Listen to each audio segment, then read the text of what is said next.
Mesdames, Messieurs, bonsoir et merci de suivre le 20h de la télévision du Burkina. 7 Burkinabés ont perdu la vie samedi dernier lors des attaques terroristes qui ont frappé Ouagadougou. Sur les 29 victimes de l'attaque, 22 défunts ont pour l'heure été identifiés. En plus du Burkina, 9 autres nationalités font partie de ces victimes. Les condamnations se poursuivent. La communauté internationale est solidaire au peuple burkinabé. Par appel téléphonique, déclarations officielles et sur les réseaux sociaux, les leaders internationaux dénoncent ce mal commun qu'est le terrorisme. À Ouagadougou, le Premier ministre malien est venu dire tout son soutien au nom du président et du peuple malien. Les OSC se sont aussi prononcés. Au lendemain de l'attaque, la capitale burkinabé est au ralenti. Les habitants sont encore sous le choc. Entre désolation et incompréhension, les sujets de discussion tournent autour du terrorisme. Le marché central est resté fermé en cette matinée de dimanche. Le procureur du Faso auprès le tribunal de grande instance de Ouagadougou a révélé ce 17 janvier la liste partielle des personnes décédées lors des attaques terroristes qui ont visé l'hôtel Splendide et les restaurants Cappuccino et Taxi Brousse. Sur les 29 victimes dénombrées, 7 ne sont pas encore identifiées. La liste nominative avec Viviane Tchendrobero. Le Burkina Faso a payé le plus lourd tribut dans cet attentat avec 6 de ses enfants tués. Il s'agit de Gelbeogo Nobila Paul, Lankwande Jacqueline, Kinda Jean-Pascal, Kéré Ahmed, Kinane Simplice Armel et Pafadnam Idrissa. 4 Canadiens font partie des victimes décédées. Chamberlain Gladys, Bernier Suzanne, Chabot Louis et Yves Carrier. La France, la Suisse et l'Ukraine ont perdu chacune 2 ressortissants.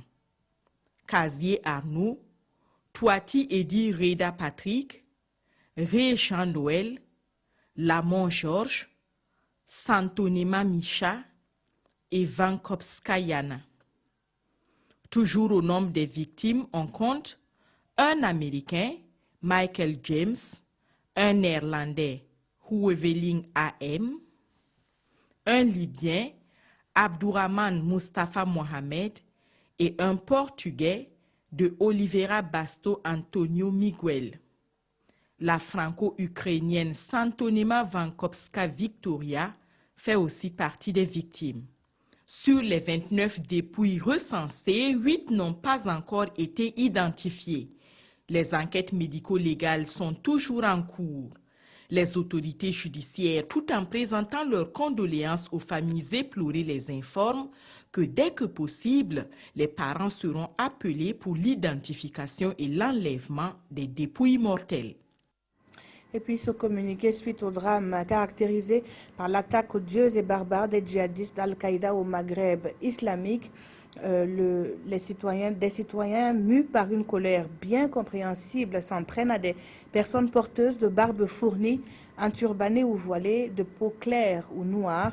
Le gouvernement appelle les populations courageuses du Burkina Faso au calme et à la retenue. Enfin, le gouvernement invite chaque Burkinabé à une franche collaboration avec les forces de défense et de sécurité et à s'abstenir de tout acte d'agression verbale ou physique à l'encontre d'autres personnes pouvant porter atteinte à la cohésion et à l'unité nationale. Et c'est donc signé le ministre d'État, ministre de l'administration territoriale, de la décentralisation et de la sécurité intérieure.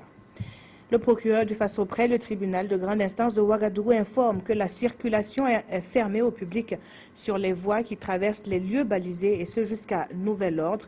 Il s'agit de l'avenue Kwame Nkrumah pour le tronçon allant de la Banque de l'Habitat au ministère de la Fonction publique et de l'avenue Moussa Koné pour le tronçon allant du parking jouxtant la mosquée sunnite à l'hôtel Banania.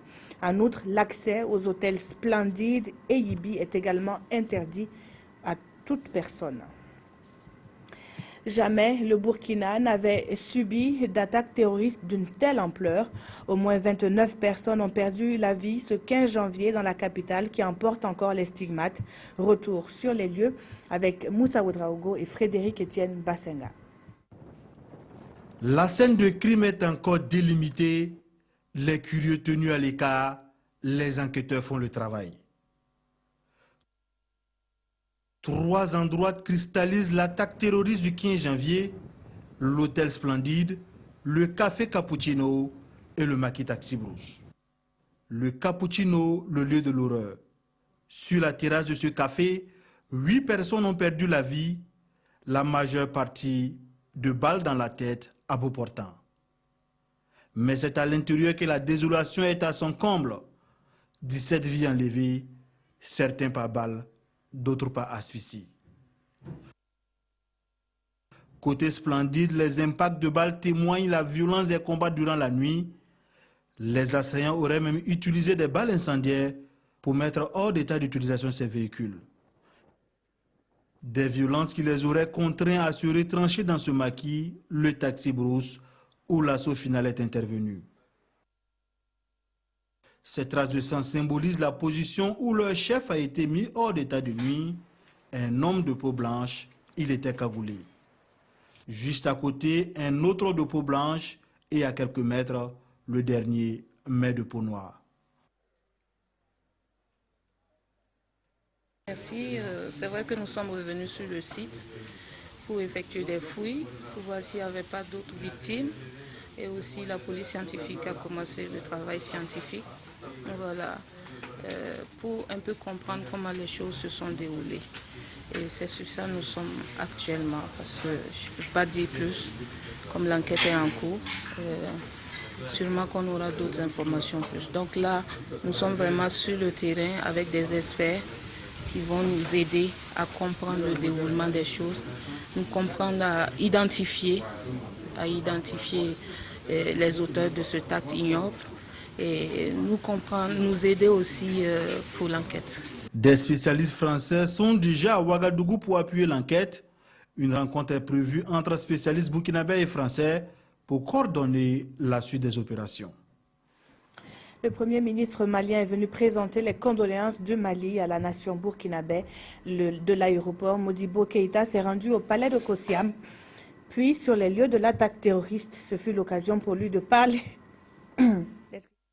des efforts que le Burkina et le Mali vont fournir pour lutter contre ce mal commun qu'est donc le terrorisme. Roger Cam et Viviane Tiendobego. La façade de Splendide Hôtel témoigne, si besoin est, de la violence de l'attentat du 15 janvier 2016 à Ouagadougou. Sur les lieux, le Premier ministre malien écoute les explications, pose des questions sur la santé des blessés. Les blessés, c'est par balle. 99% c'est par balle. Il s'inquiète aussi de la nationalité des victimes et pour le moment, nous dépassons déjà les 5 nationalités. Avec son homologue burkinabé, Modibo Keïta encourage tous ceux qui travaillent sur l'enquête. Le Premier ministre malien est arrivé ce dimanche à Ouagadougou aux environs de 10 heures. Avec les Maliens vivant au Burkina Faso, il a présenté les condoléances de son pays à tous les Burkinabés. Cet attentat rappelle la nécessité de mutualiser les efforts face au terrorisme. Nous avons des structures de concertation entre nos deux pays. Nous devons les activer. Il faudrait donc une coopération transfrontalière, constituer des patrouilles mixtes le long des frontières, échanger les expériences et organiser des réunions périodiques entre ceux que nous appelons les préfets et ceux que nous appellent les animateurs des structures frontalières. Voilà ce qui est concret. Le chef de l'État a donné son accord pour que la coopération avec le Mali puisse s'intensifier en matière de renseignement, de manière à ce que nous puissions arriver à mettre nos moyens ensemble pour lutter efficacement. Le Premier ministre malien a quitté Ouagadougou pour Bamako aux environs de 14 heures. Le gouvernement burkinabé a tout de suite réagi après ces attaques. C'est tout le volet sécuritaire qui sera donc revu. Des décisions fortes ont été prises, voyant lesquelles avec Sibidi Issa Lankwandé. La communauté internationale continue de réagir aux attentats qui ont frappé Ouagadougou et le nord du Burkina. Dans une déclaration, l'Union européenne, par la voix de sa haute représentante pour les affaires étrangères et la politique de sécurité, Federica Mogherini, dénonce un acte terroriste qui intervient alors que le peuple burkinabé a clairement exprimé sa détermination à vivre en paix. L'Union européenne se dit unie avec le Burkina et les autres pays du Sahel dans la lutte contre le terrorisme et la défense des valeurs de paix, de liberté et de diversité. Dans un communiqué, le secrétaire général de l'ONU condamne des attaques terroristes odieuses et appelle les autorités burkinabées à mettre tout en œuvre pour traduire le plus rapidement possible les auteurs de ces actes en justice. Sur les réseaux sociaux, également, de nombreuses réactions. Sur son compte Twitter, le Premier ministre français Manuel Valls exprime son soutien. En frappant le Burkina, les terroristes ont de nouveau frappé le monde. Ensemble, nous répondrons et nous vaincrons. Je suis Ouaga. Macky Sall, après avoir fermement condamné en sa qualité de président en exercice de la CEDEAO, un acte lâche et odieux, renouvelle ses condoléances et son soutien au président Roch-Marc Christian Kaboré. L'Union africaine et les États-Unis d'Amérique ont aussi exprimé leur profonde consternation face à des attaques ignobles et lâches. Vous venez plutôt de suivre donc les condamnations de cette tuerie qui se poursuivent. Des déclarations officielles et des réactions sur les réseaux sociaux sont donc à noter. Et puis le président Roch-Marc Christian Kaboré a reçu 2 coups de téléphone de la part des présidents Alassane Ouattara de la Côte d'Ivoire et Mohamedou Bouhari du Nigeria. Tous deux condamnent cet acte ignoble. Pour leur part, les organisations de la société civile en appellent à la mobilisation des Burkinabés. Une résistance pour barrer la route aux djihadistes est proposée par plus d'une de ces organisations. Nongba Kouda et Draman Dadian ont fait le tour au siège de certaines. Voici leur compte rendu. Au moins 28 morts suite aux attaques terroristes sur le sol burkinabé. Depuis vendredi, le Faso est en deuil et dans les différents QG des OSI, l'on dit avoir le cœur meurtri. Nous sommes profondément touchés, nous sommes profondément choqués. Nous pensons aux victimes et à leurs familles. Face à de telles situations, on ne peut qu'être consterné. On ne peut que condamner. On ne peut que montrer à quel point nous sommes écœurés. Même une seule personne tuée dans ces circonstances-là, c'est dramatique. Parce que vous savez que le premier des droits de l'homme, c'est quand même le droit à la vie. Heurté face à une telle atrocité, certaines organisations de la société civile appellent les Burkinabés à la résistance pour faire échec aux djihadistes. Nous sommes un peuple fort, dont nous n'allons jamais laisser des actes terroristes de ce genre ébranler notre morale. Et nous disons tout simplement qu'un peuple uni, un peuple solidaire, un peuple déterminé, gagne toujours contre tous les maux, y compris le terrorisme qui pour nous n'est pas une fatalité. Situation oblige, des dispositions particulières méritent donc d'être prises sur le plan sécuritaire. Et la population est appelée à dénoncer tout cas suspect. On en vient justement à ces mesures prises par le gouvernement burkinabé tout de suite après les attaques. C'est tout le volet sécuritaire qui sera revu. Les décisions fortes ont été prises, voyons lesquelles avec Sibidi Issa Lankwande. Face aux attaques barbares qui ont frappé le Burkina en plein cœur, le gouvernement réagit avec des mesures fortes pour la sécurité du territoire.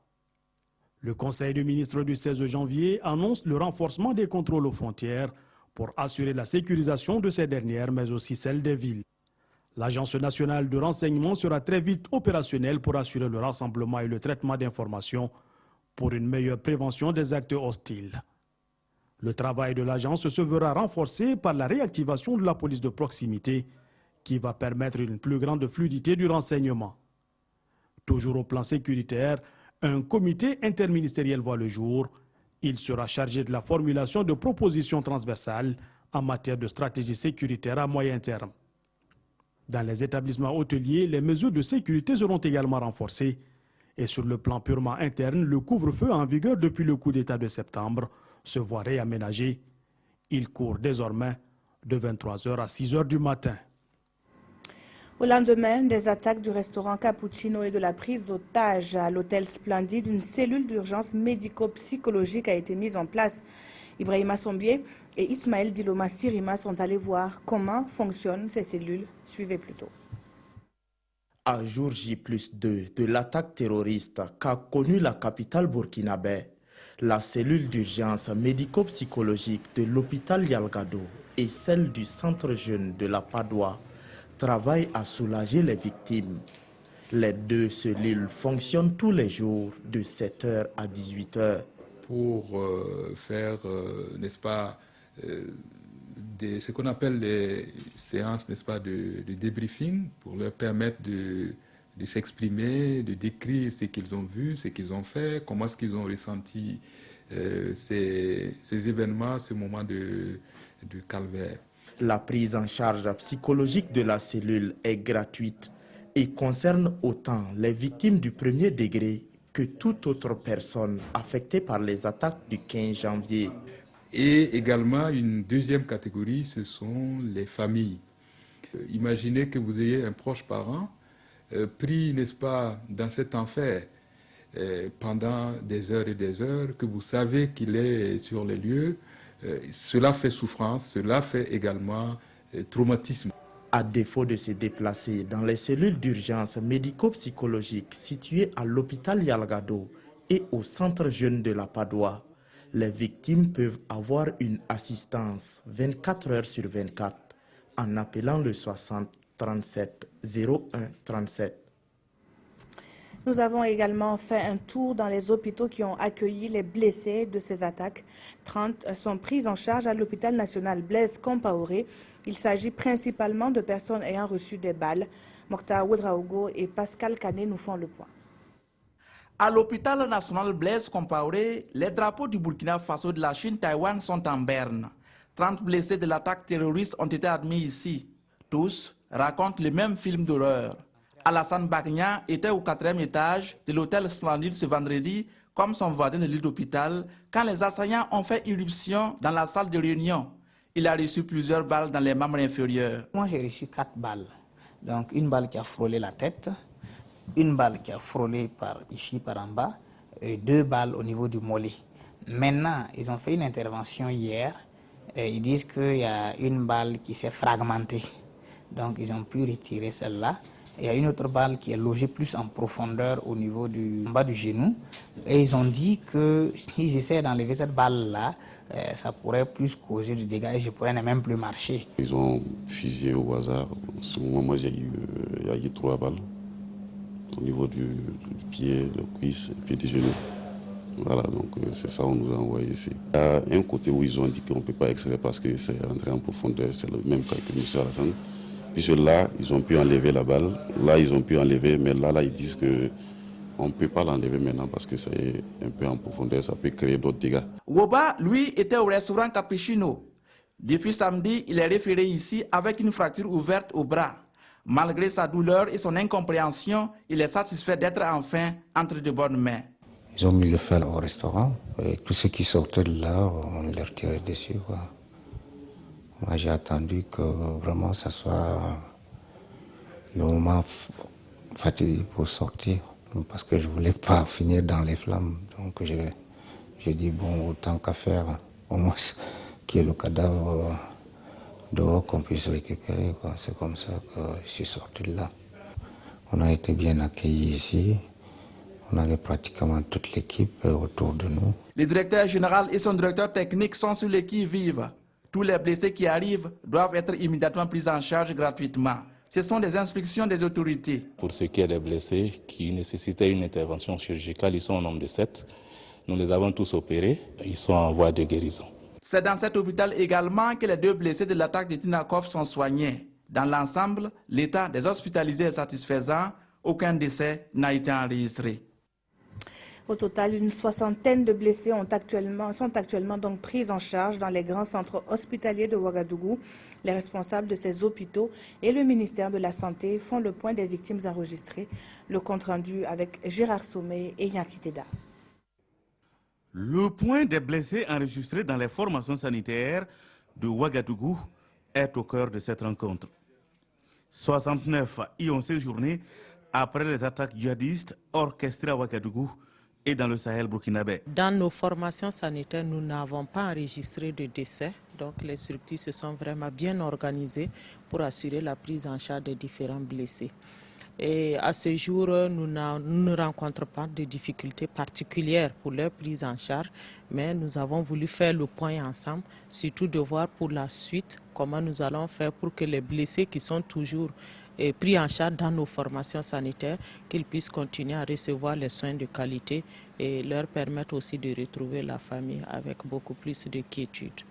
La prise en charge est assurée par les grandes formations sanitaires publiques de Ouagadougou, dont le CHU Yalgado Ouedraogo, qui a enregistré 21 personnes pour l'assistance psychologique et 31 blessés, dont 12 ont subi des interventions chirurgicales. Au lendemain, hier matin, on avait libéré 9, si je ne m'abuse. Mais certains vont suivre les traitements en ambulatoire, parce qu'il est possible qu'il y ait d'autres qui puissent subir des interventions plus tard. Bon, vous savez, dans ce genre de situation, il y a des cas de blessures, il faut aller par étapes. Et à cette rencontre, il a été demandé aux structures sanitaires de mutualiser les forces pour une prise en charge adéquate des blessés. Les corps des victimes enlevées sur les lieux du drame sont au niveau de la morgue de Yalgado et de celle de l'hôpital Blaise Compaoré. La vie d'après à Ouagadougou est au ralenti. En cette matinée de dimanche, les Ouagalais restent profondément marqués par les événements survenus. Les débats, eux, sont focalisés sur le sens de ces actes ignobles et sur le renforcement de la sécurité. Des lieux comme le marché central sont restés fermés. Constat signé de Konsoun Koulibaly et Jacques Lamissa-Tarpada. Dans ce kiosque à café à Dapoya, un quartier non loin du centre-ville de Ouagadougou, les débats sur les attaques terroristes de vendredi vont bon train. Chacun dit comment le gouvernement devrait réorganiser la sécurité du territoire. C'est un nouveau gouvernement, un nouveau pouvoir qui vient de s'installer. On ne peut pas les accuser, on ne peut pas les en vouloir. Ils viennent de monter au créneau. Ils n'ont rien fait d'abord, mais maintenant, ça y est maintenant de prendre des mesures pour nous sécuriser. L'état d'esprit actuellement, il y a la peur qui est là, il y a la stupeur qui est là. Mais bon, la population se demande s'il y a toujours d'autres djihadistes ou c'est l'unique qu'on a neutralisé. Un peu plus loin, le marché Sankariaré et les principaux commerces sont fermés. Seuls les vendeurs aux alentours sont présents. Les stations-service sont également en activité. Au centre-ville, le marché Rodwoko, qui ouvrait les dimanches jusqu'à midi, est resté également fermé. Les questions de sécurité préoccupent tout le monde. J'aimerais qu'il qu'on fasse l'enfant seulement. Quand on voit quelqu'un comme avec, vous le savez, comme je dis, moi, on n'a qu'à appeler le chef là. Et les sécurités, on n'a qu'à venir vérifier, voir s'il y avait des risques ou bien pour voir son cas. Bon, allez, on n'est pas d'accord avec le décien. Ce qu'on veut surtout aux autorités de voir bien la sécurité pour pouvoir sécuriser les hôtels, les marchés, là où les gens se trouvent beaucoup. Bon, sinon, ce truc peut se produire encore. Et puis au niveau des frontières, nous on voyage, on voit. La gendarmerie qui est là, il fait son travail, mais ça reste un peu suivant, il ne regarde pas bien le véhicule là. Ils n'ont qu'à fouiller, bien voir, surtout les véhicules qui rentrent dans le pays. Le trafic au centre-ville est quasiment le même. La circulation, généralement en ces jours non ouvrables, n'est pas très dense, mais la peur reste entière au sein de la population. L'assaut, vous le savez, a été mené par les forces de défense et de sécurité nationale à aider des forces étrangères. Un privé spécialisé dans le domaine de la sécurité a aussi participé à la libération des otages. Il raconte le film de sa participation dans ce reportage signé de Adama Guiti et Draman Guéné. Séraphin Yameogo dit de Sarto est un promoteur de sociétés de sécurité privée. Il fait partie des témoins oculaires du massacre de Ouagadougou. Alerté par ses éléments en poste à l'hôtel Splendide, De Sarto s'est vite déployé sur les lieux. Là, il assiste impuissamment au carnage. Dans un premier temps, je suis arrivé d'abord seul. J'ai retrouvé les pompiers, les sapeurs-pompiers français qui étaient là, avec d'autres civils. Et comme on ne savait pas de quoi il s'agissait, je n'avais rien, personne d'entre nous n'avait une arme sur lui. Donc on voyait les djihadistes à 100 mètres environ devant nous, qui tiraient allègrement.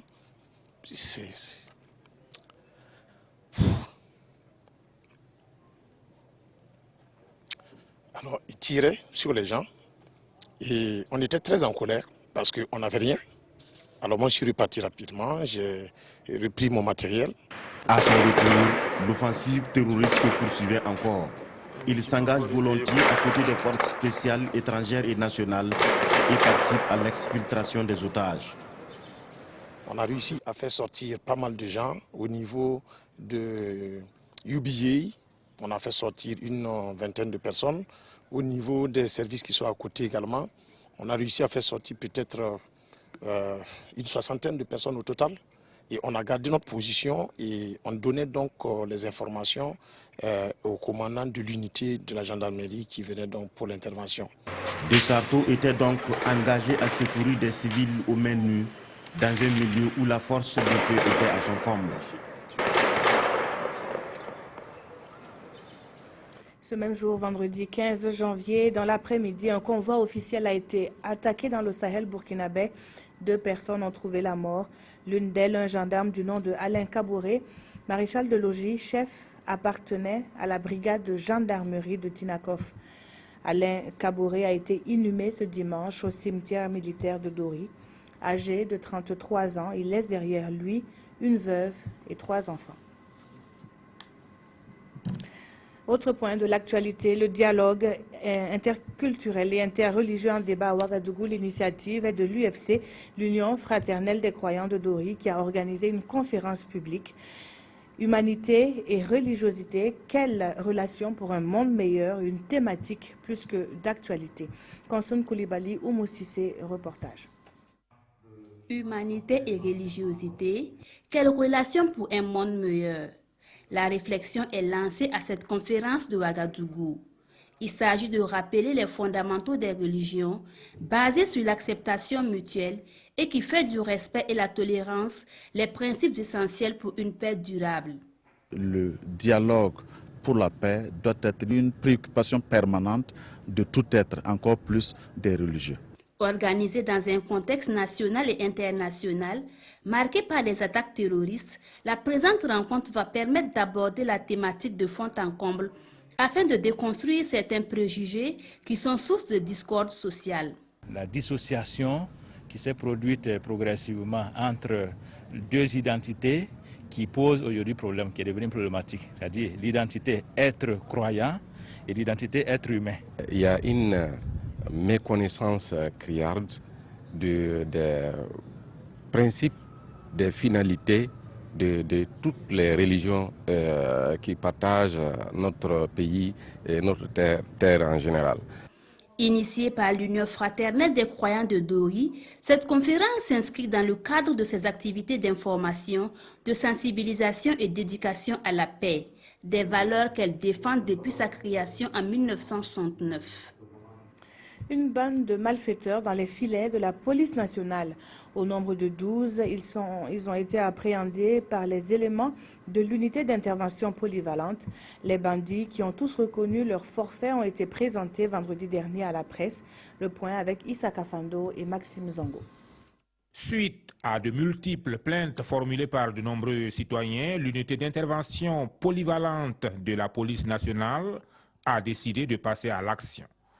Résultat, ce sont 12 malfrats spécialisés dans des attaques à main armée qui sont tombés dans leur filet. Après une longue période d'investigation et grâce à la franche collaboration de la population et de certaines victimes elles-mêmes, nous avons mis la main sur une bande composée de 12 individus, interpellés tour à tour sur les infractions suivantes: vol à main armée, séquestration, agression et viol collectif.